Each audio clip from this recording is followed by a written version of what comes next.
Казакстан аймактык этаптан сурулуп чыккан. Ал эми соокко жакынкы бурчка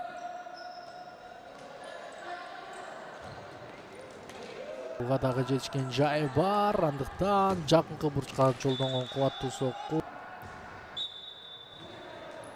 стандарттык эле чыгарып берүү, бирок финалда алар менен финалда ким атаңдашат аны сөзсүз түрдө алдыңкы мүнөттөрдө бузган чоң бир жемишин берет болуш керек. Азыр кереметтүү түрдө сурулуп кирип барды.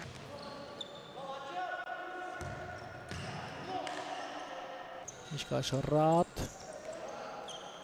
Соокку болоттон. Откондо атаандаштар кайсыл бир көзөрмөндө жазалашы ыктымал. Болот Жаңгазиев тегиче мына биринчи тайм жыйынтыкталып калды. Ардактуу футзал сүйүүчүлөрү, эсеп 0-0. Ошол айта турган бир нече сөз бар. Мына эми гана дарбазаны көздөй семнени алып келет. Бул нерсе оюнчулардын көп чарчап калганын алып келет жана алардын керек десем жаңылышпайт болушу керек. Азыр мыкты бир жүрүш жана пас ылгач керек эмес. Буга чейин да биринчи таймда 1-2 эпизод болгон. Бул жерде жалбат топтон жакын калтырылган пас. Актан Карпек бир чабуулуу пас чыгарып берүүгө жетишкен жок. Атор алыскы бурчка пас чыгарып берүүгө жетишкен жок. Бул жерде Билал Шералиев. Гол. Эсеп 1-0 жана дал ушул соокку бардыгын өзгөртүп кетти азырынча, бирок алда убакыт кенен бар. Чындыгында жана каршы чабуул эмне менен коштолот. Түзүлө дарбазаны көз Мадленбек Дүйшөбаев алыстан соокку жолдоду. Азыр кандай алыстан жолдонгон соокку экинчи темп менен жана 2 реттен коргоо.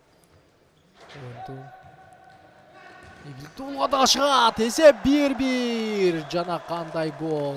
Азыр жакынкы бурчтан дарбазаны көздөй топту чимилдеткен Сыймык Мирланбек көрөлү. Гол. Автогол өңдөнөт бул жерде. Азыр кайталоодон бардыгын байкайбыз. Дагы бир соокку жана кайрадан Айдин Сүйүнбаев Султанга пас. Султандан түз соокку, гол. Эсеп 2-2 жана ат башы команда оң канатка ушул жерден кубаттуу соокку.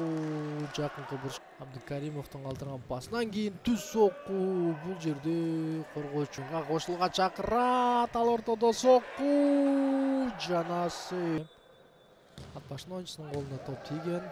Андан кийин өткөн жалбаттын оюнчусунун эми гана жолдонгон соокку жана албетте экинчи тайм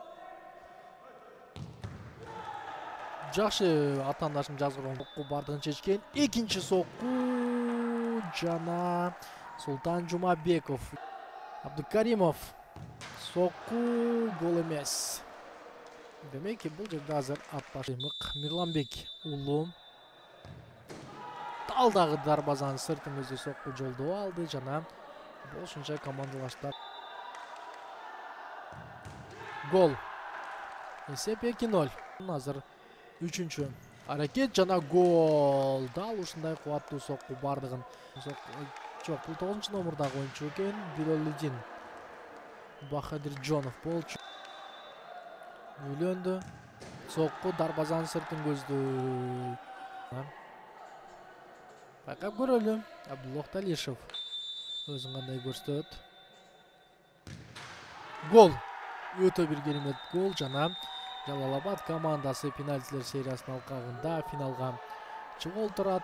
Жаш оюнчулардын эмоциясына чек жок. Ал эми ат башы командасы. Бактияр Кыдыралиев болдум. Кайрадан амандашканга чейин бар болуңуздар.